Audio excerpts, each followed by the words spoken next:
Good evening. My name is James Clarke. Unfortunately, my colleague Christopher Celaya was snowed in Boston.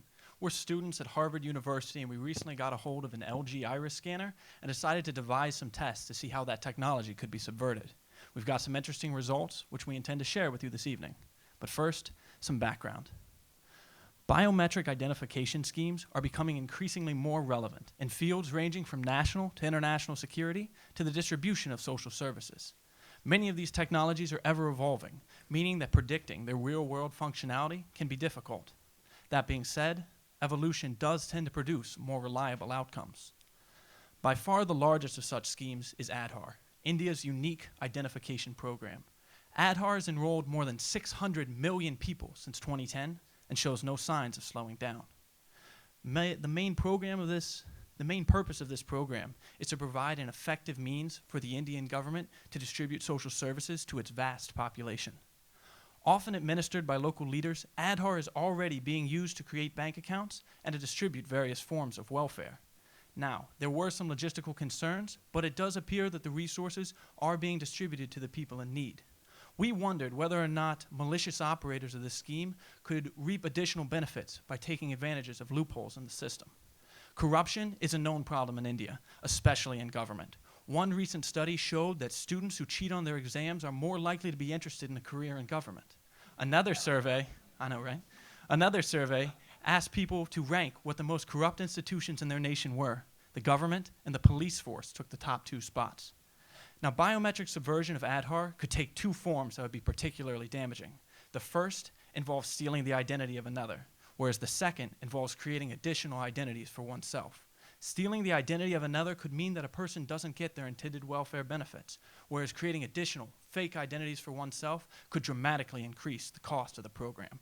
We specifically target iris scanning technology. We place ourselves in the position of local leaders and attempt to redirect benefits for our own gain. While we acknowledge that we only target one brand of iris scanning technology, it is very comparable to the kind currently being used in India. Iris scanning technology does appear to be the gold standard of biometric identification. Iris scanners are incredibly accurate. They produce relatively few false positives and false negatives, and it does appear that as the technology increases and evolves, the cost of use is going down, whereas the ease of use is dramatically increasing. Now, high-tech and incredibly expensive ways to subvert iris scanning technology are well-known, well-studied, and in many cases effective. Take, for example, this latest tactic, which involves printing out fake iris contact lenses. The red squares reveal the eyes which are wearing these fake iris contacts. What are less often studied are simple, low-tech ways to subvert the technology. It seems highly improbable that local leaders in India would have the ability and the resources to print out these fake iris contacts. We use simple, low-tech, brute force tactics to try and subvert this iris scanning technology. Here come the funny pictures. Our first test involves changing the position of the person being scanned. We try altering the direction of our gaze, changing the openness of one of our eyes and the tilt of our head in order to try and subvert the technology. After hours of study and testing, we found a method which works consistently. It consistently allows us to fool the scanner. Now, as you can see, the scanner believes that Chris is multiple people. We found that in this study, the iris scanner only requires one good iris image in order to register someone into the system. If you can see here in this chart, you can see that the left eye is green, whereas the right eye was red. Now, for our second test, we employed a series of low-cost and more traditional ways to try and deceive the scanner. We used the two phones pictured, the tablet, the two laptops, and the camera to both capture and present images to the scanner. What we found was really shocking. Now, we weren't able to produce anything which was effective consistently with this method, but we were able to enroll this face into the system. What's interesting about this face is that it doesn't exist. It's a composite image of other human faces, and we enrolled it from the screen of a laptop. Even one enrollment across 1.2 billion people could be very damaging. Now, as you can see in the top left-hand corner, that is that composite image enrolled in the system, and you can also see the other Google images behind it.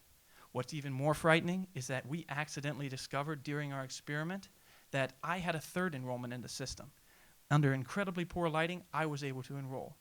We suggest that our findings have even greater implications than it first seems. First, we only had 2 weeks with the iris scanner. ADHAR is going into its 4th year of operations. Second, we have no expertise in the technology. And finally, we have neither the resources nor the Confederates that local leaders in India are likely to have. Having said that, one form of corruption does not necessarily lead to another. We recognize that there may be a psychological distinction between taking a bribe and stealing someone's social services. Still, we maintain that there is a definite threat to this program.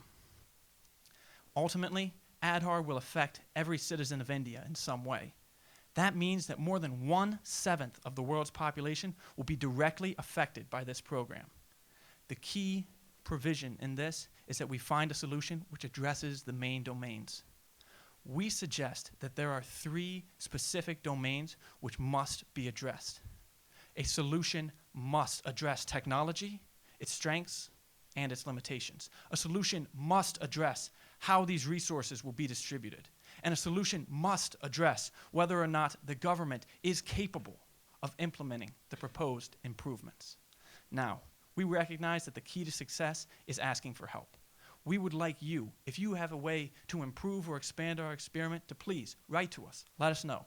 Our emails are on the screen. I'd also like to state again that this was a group effort. Without Chris, this project wouldn't exist. Thank you for your attention, and good evening.